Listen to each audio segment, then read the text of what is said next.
Well, hey, North Tarrant, my name is Scott Johnson. I'm the lead pastor here, and if this is your first time engaging with us online, would you let us know? Would you drop in the comments and let us know that you're watching, or maybe even go to our website. We've got a little form we would love for you to fill out, just to let us know a little bit about you so that we can tell you thank you. We've got a gift card we'd love to put in your email inbox if you would allow. Now, hey, we're going to be here for a few moments. We're going to start the morning off with a conversation with Andy Stanley. Now, Andy is the lead pastor at North Point Community Church, of which we are a partner church with North Point, which basically means this, that as a church, we've connected with and really have learned a lot from, have grown from, and not only that, we've got a church in Atlanta that loves you and believes in North Tarrant Church. And so today, we're going to hear from Andy as he talks about a matter that is very, very special to me. And it is a specific matter that really goes to the bottom of why we do small groups. And so I want to invite you to lean in, to listen in, and then as soon as Andy's over, we're going to sing a few songs that remind us of hope and joy that we can find even in these times of uncertainty. Now, once again, thank you so much for being here today, and I'm going to hand it over to Andy right now. Together we can do anything we believe in. All the world is ours to take. You and me will find a way. Oh, the wonder that awaits. Here we are, forever starts. Through it all and what we face, you and me will find a way. Oh, the wonder that awaits. Here we are, forever starts today.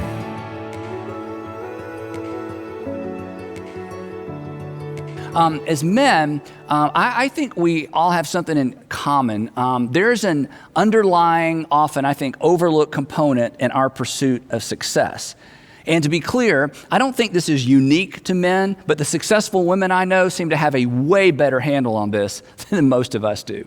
And this unspoken, sometimes unrecognized component to our quest for success is this word, autonomy. Autonomy. There's something, I think, in most of us that wants to be self-governing, right? I mean, after all, to some extent, it's the American dream, or at least the way the American dream has been presented to most of us. I think for most of us men, it's pretty much our definition of success, right? I mean, to do what I want to do, when I want to do it, and to have enough money to pay for it. I mean, it's an alluring goal to be sure. And I think in addition to our ego, I think some other things fuel this. First, we've seen it. And since we've seen it, we can't unsee it. I mean, think about it. Most of our role models appear to be completely autonomous. Our corporate heroes, athletic heroes, the arts, I mean, they all appear to operate unfettered by financial or sometimes even relational restraint. But for you, there may be even more to it. Maybe for you, there's something else that fuels your quest for autonomy. Maybe it was the way you were raised. If you grew up in a home where money was always tight, if you spent a season or two living with relatives or maybe worse, autonomy may not feel like a nice to have for you. For you, it's a must have. The thought of returning to that or putting your family through that, well, for you, it's terrifying. It's motivating. Again, it's not a nice to have. For you, it's a must have. You don't ever want to have to depend on someone or something else. And then, woven into all of this is an assumption that I think most of us share. And here's the assumption. The assumption is, I can handle it, right? I mean, you're absolutely confident that you can handle it. If it ever happens for you, you're ready. In fact, this is why we're so baffled by stories of men who've made it and then turn around and make decisions that undermine their success, that undermine their autonomy. Men who become their own worst enemy after they've accomplished so much, after they've acquired so much. But here's what we think. We think, not me. Right? When I get my chance, I'll get it right. Once I can call my own shots, I'll call all the right shots. So, off we go. Time goes by. And for most of us, it doesn't happen fast enough. For most of us, it doesn't happen big enough. And when it doesn't happen big enough or fast enough, when it looks like it's not going to happen at all, it's not unusual for us to develop what I refer to as a low-grade anger a low-grade anger. Anger that simmers just beneath the surface. We're constantly frustrated. We're constantly frustrated with just about everything and just about everybody. And this usually happens somewhere around 40 to 45 years old. And eventually it dawns on us, and this is why it happens. Eventually it dawns on us, I'm not there. I'm not even close to there. I'm not sure I'll ever get there. And in most cases, let's be honest, we've never even clearly defined where there even is. And on top of all that, since most of us aren't all that emotionally connected internally, we don't even recognize the source of this simmering frustration. Worse, we set our sights on the wrong source. Our disappointment with ourselves eventually spills out on the people who are closest to us. So, let me just put this out there. Men, if you aren't happy with your wife, your kids, your car, or your career path, it may be because you aren't happy with you. And the only way to move past this constant sense of frustration is to recognize that. And here's why I feel I can say that with confidence. Because you married her, you raised them, you bought it, and you chose it.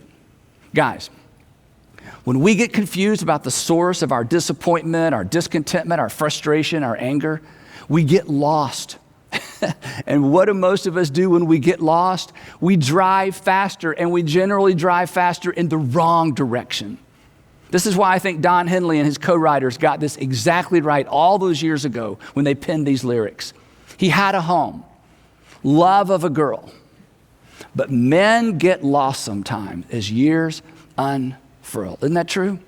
One day he crossed some line he didn't know he'd crossed, and he was too much in this world, but I guess it doesn't matter anymore.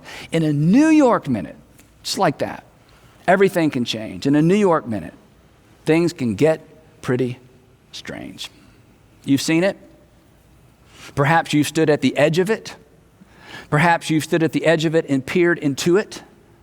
Perhaps you're there right now, and you feel like I've read your mind. Perhaps you've grabbed a friend by the collar before he gave in to it. Let's be honest. There's a really fine line between free as you can possibly be and prison. There's a really fine line between as free as you can possibly be and addiction, a hole you can't climb out of on your own. The truth is, the quest for autonomy is dangerous. It's dangerous because it is an appetite that you can't fully or finally satisfy. It's a thirst that can't be quenched. And when you feed an appetite, what happens? It doesn't shrink. It grows. The more you get, the more you want. And nobody believes this, but it's true. Autonomy is power, right? That's why we want it. It's power, and the more you have, the more you want. And power is generally intoxicating. And intoxicated people don't make good decisions. They don't listen. In fact, before long, they're surrounded by people who don't have anything helpful to say. Nobody with the courage to say no. Nobody with the courage to say, I think you need to rethink that. Nobody with the courage to say, I think you need to take a different approach. In the quest for autonomy, relationships become, you've seen this, you've been on the other side of this, in our quest for autonomy, relationships ultimately become a means to an end. Everybody is a potential customer. Everybody's a potential client. Everybody's a potential contact, right? Which leads to further isolation. And success just makes it worse. Before long, everybody around you is either getting a paycheck or they're related to you. And their honesty would be costly. So, when we accidentally or purposefully embrace this misguided approach to success and masculinity, at the end of the day, we're either frustrated because we aren't there, or we're disappointed and isolated when we get there. Now, quick story. When Israel's second king, we're all familiar with Israel's second king, King David. When King David was around 50 years old, he made a decision that would become his most famous decision as a king. Actually, I should say it this way. He made a decision that would become his most infamous decision as king. Of course, he didn't know it at the time, because when we make those decisions, we never know it at the time, right? By the time this story comes around, David had been king for about 20 years. He had multiple wives, as was the custom for kings. He had concubines, as was the custom for kings. He had enormous wealth and enormous power. Early on in his life, as you know, he had developed a reputation as a warrior. I mean, he is a man's man. He'd secured his legacy. He'd already secured his legacy. He was the king who secured the borders and established peace in Israel. But now he's in his 50s. He's not cute anymore, and he's not satisfied. And you know this story. One evening, he's roaming around on the palace roof overlooking the city. He sees his neighbor's wife bathing in what should have been the privacy of her home. And guys, let's be honest, this probably wasn't the first time he'd wandered over to that particular part of the roof to stare in that particular direction. On this night, however, he sends a servant to find out who she is. And this particular servant takes a really big risk. He actually attempts to wave David off from what would turn out to be the worst decision of his life. This would be the moment David would give anything to go back and relive. This was the decision he would give anything to go back and unmake. When the servant returns, he chooses his words so carefully. Here's how he reported back to King David. Here's what he said. He said, "She is Bathsheba, the daughter of Eliam." You know Eliam, she's not just a body, she's somebody's daughter. And not only that, she is the wife of Uriah the Hittite. You know honorable, brave Uriah. You fought beside him. He's risked his life for you. In fact, he's camped out in the mud right now, risking his life for you right now. It's that Uriah. And that should have been enough to send David back inside. But, and you've seen this, powerful people have a very difficult time listening to payroll people, don't they? Then David sent messengers to get her. I mean, what could they say? What could she say? He's the king. And you know the story. David and Bathsheba spend the night together, probably more than one night. She becomes pregnant. She sends a message to David letting him know, and David does what he's now in the habit of doing. He powers up. He powers up and he comes up with a plan, because at the end of the day, he is going to control the outcome. He allows Bathsheba to know what his plan's all about. He informs her of his plan, and apparently she decides to play along. Then he sends a message to Joab, his military commander, who is with Uriah, Bathsheba's husband, on a military campaign. David tells Joab, send Uriah back to town with a progress report on how things are going with the siege. When Uriah shows up, Uriah gives David the update, and then David smiles and encourages Uriah to go on home to his wife. And Bathsheba was expecting him. And I'm sure, I don't know, but I'm sure as Uriah leaves the throne room, David congratulates himself on controlling the outcome. But you know this story. The next morning, he gets word that Uriah didn't go home. Instead, he did the honorable thing. He slept at the entrance of the palace with the guards assigned to guarding David. And David can't believe it. So he sends a messenger to get Uriah before he leaves the city. And when he gets there, David says, haven't you just come from a military campaign? Why didn't you go home? Now, Uriah knows what David's getting at, and listen to his answer. He said, here's why. Because the ark and Israel and Judah are staying in tents, and my commander Joab and my Lord's men are camped in the open country. Hey, my friends are living in mud and sweat. They're eating whatever they can carry or kill. And then he says this, how could I do that? How could I go to my house and eat and drink and make love to my wife? As surely as you live, I will not do such a thing.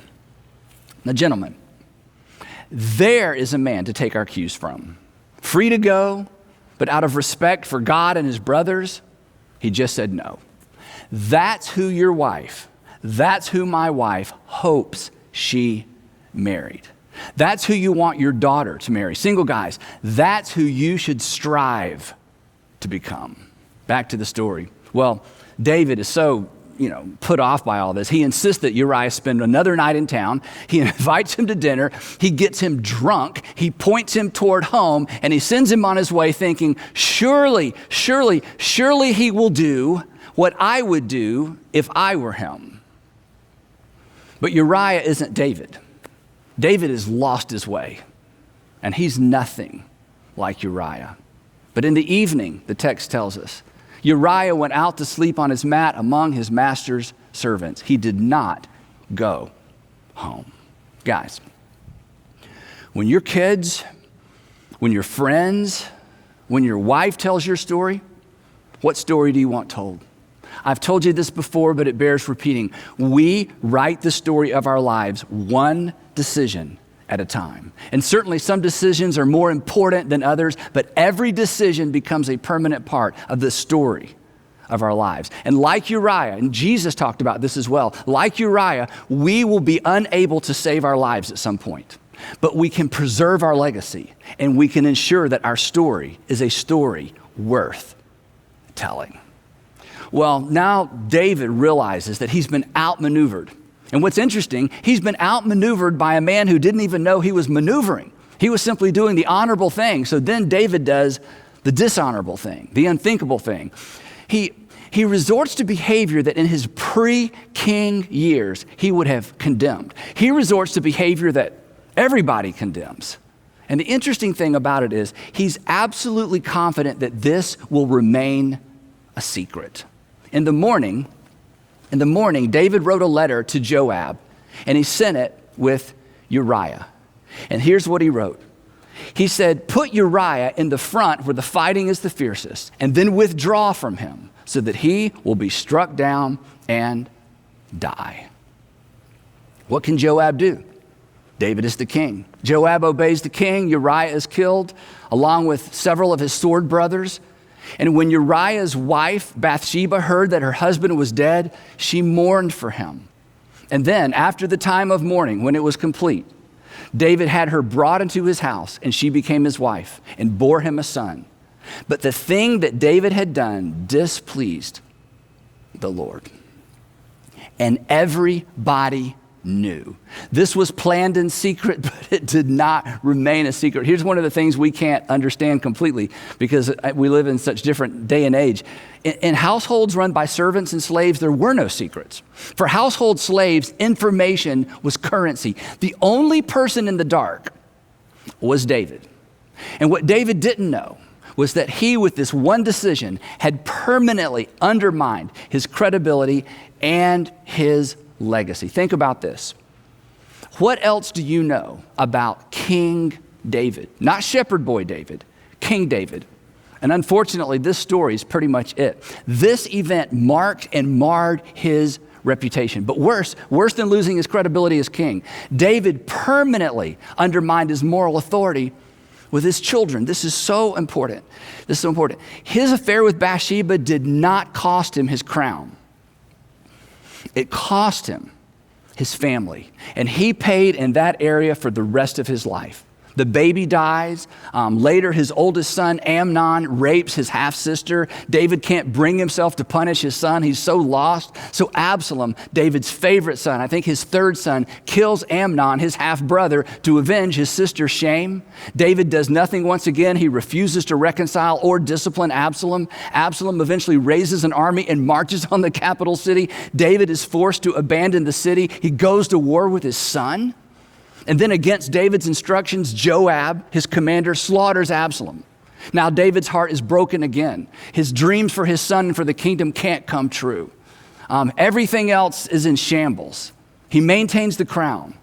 But the things that were most important to David, they're gone. And they can't be retrieved. In a New York minute, everything changed. In a New York minute, things can get, come on guys, they can get pretty strange. But the New York minute and David's story wasn't the whole story. It's never the whole story, is it? There's always a backstory. There's always more to the story.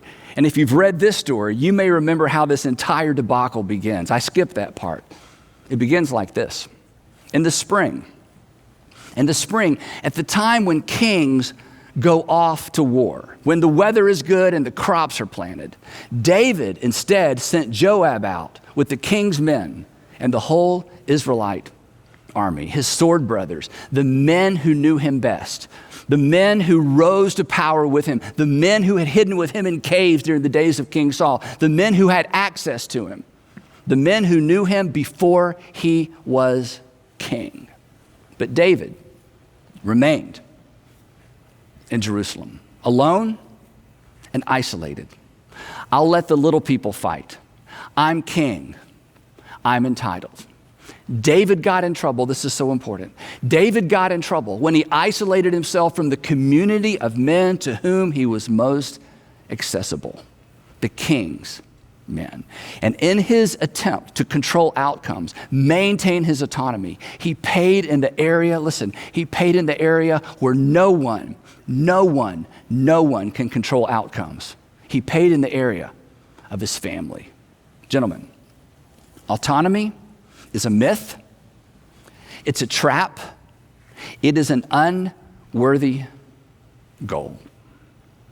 You may or may not be familiar with the name Albert Speer. Albert Speer. Albert Speer was Adolf Hitler's architect. Most people don't know this, but Adolf Hitler had a dream to create a Berlin that rivaled the beauty and the elegance of Paris. The interesting thing was when he had this dream, he'd never even been to Paris. Hitler actually kept a scale model of his future Berlin in his study. Hitler didn't trust many people, but he trusted Albert Speer, and eventually he appointed him as the Minister of Armaments and War Production. He was at Hitler's side throughout his rise to power. After the war, Albert Speer stood trial in Nuremberg for war crimes. He spent about 20 years in prison. He was released in the late 60s, and he died around 1981. But his memoirs were published under the title Inside the Third Reich. Now, every book I'd ever read related to the Second World War quoted Albert Speer. So they quoted him as a source. So several years ago, I sat down and I actually read his book. And when I got to page 83 in the version of the book I read, he writes something that stopped me in my tracks. In fact, Sandra and I quote one of these lines so often, it has become part of our vocabulary. Now, according to Speer, Hitler knew nothing about his enemies and refused to listen to anybody. He trusted his inspirations, no matter how contradictory his inspirations were. In fact, Speer says that Hitler's inspirations were governed by extreme contempt for just about everybody. But here's the section that serves as a constant reminder to me to resist the lure of autonomy and to resist the lure of entitlement. Here's what he writes. He says, there is a special trap for every holder of power, whether the director of a company, the head of a state, or the ruler of a dictatorship. His favor, the leader's favor, is so desirable to his subordinates that they will sue for it by every means possible. As a result, servility becomes endemic among his entourage who compete amongst themselves in their show of devotion. And then listen to this next part. Here's what happens as a result. This, in turn, exercises a sway upon the ruler who becomes corrupted in his turn. And then here is his observation, having watched this happen right before his very eyes. He says the key to the quality of the man in power is how he reacts to this situation. I have observed a number of industrialists and military men who knew how to fend off this danger. And then here's the statement that just stopped me in my tracks. Hitler himself put up no visible resistance to the evolution of a court. Gentlemen, regardless of how old you are, regardless of what season of life you're in, regardless of how much life you had ahead of you, resist the evolution of a court. Resist the evolution of a court. People who will tell you what you want to hear rather than what you need to hear. Resist the isolation and autonomy that comes with success, because it always follows on the heels of success. The isolation that almost always follows on the heels of great achievement. Give people who don't work for you and who don't need anything from you access to you. And here's why. You were not created for autonomy. You were not created for autonomy. It is a myth, it's a trap, it's an unworthy goal. It will leave you isolated and vulnerable. You may not lose your crown, You may not lose your crowning achievement. You may not lose the tangible rewards of success, but you may lose your soul. You may lose your legacy. You may lose your family. You were not created for autonomy. You were created for community. And if you're a Jesus follower, you're part of a body. And when a body part goes rogue, what do? We diagnose that as a disease, and we either cure it or we remove it. Autonomy is an appetite that cannot be fully and finally satisfied. It is a thirst that cannot be quenched. So, if God sees fit to make you a king, if God sees fit to make you a king in the realm of industry, marketplace, academia, arts, athletics, so be it. But when that day comes, keep those who knew you before and know you best close. They are not impressed, but they are oh so important. And in the springtime, when the kings go to war, suit up and go with them. You were not made for autonomy. You were created for community. And if you embrace that, you will survive and you will thrive and you will have a story worth telling. A story your friends, your children, your wife, and perhaps your grandchildren will be proud to tell. I'd love to pray for us, guys.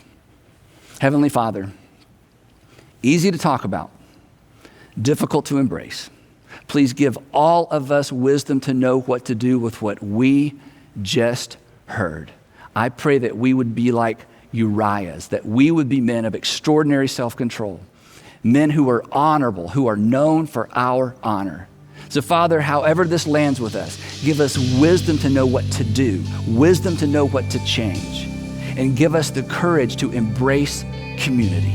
And I pray all of that in Jesus' name.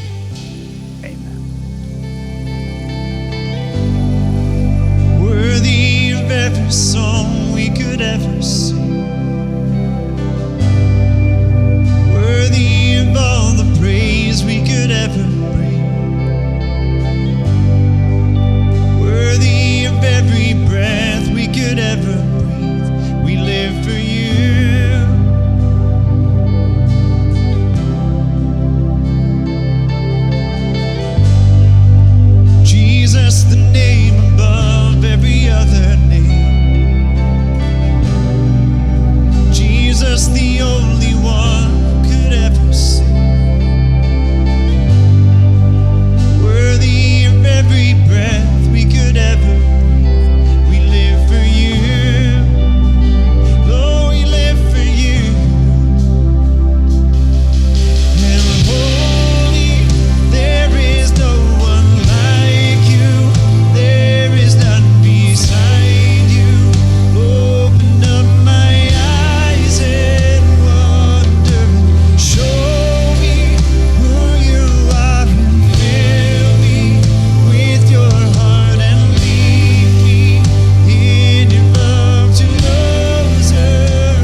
faith in His promise, of calling and of destiny. We're heaven's fun creations, His pride and adoration, treasures woven by His love. He's careful as they hold us safely in His promise, calling and of destiny.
thank you so much for singing with us today. Hey, you know, each and every Sunday for the last, 22 weeks, it's been different than we could have ever imagined. Whether it's because we're in a parking lot or whether it's because we're in your living room watching through Facebook or YouTube. But I want to thank you. You know, North Tarrant wouldn't be what it is today without you. And for those of you who give systematically on a regular basis, I want to say thank you. Your generosity is truly helping us as a church to engage and connect and inspire people to follow after Jesus. If you got questions about how you can give, how you can partake in the act of generosity toward North Tarrant Church, if you go to northtarrant.org/give, it's got some information on how you can give as well. But hey, I want to thank you. And next week, we're going to be at the YMCA. Maybe we'll sing it. I doubt it. Good luck on that. But hey, we'll be at the YMCA at 10 o'clock next Sunday morning, and we would love to see you, to see your crew. And hey, why don't you bring a friend and an umbrella and a tent and a couple of blankets and a chair, and we'll see you there. Y'all have a great day. Bye.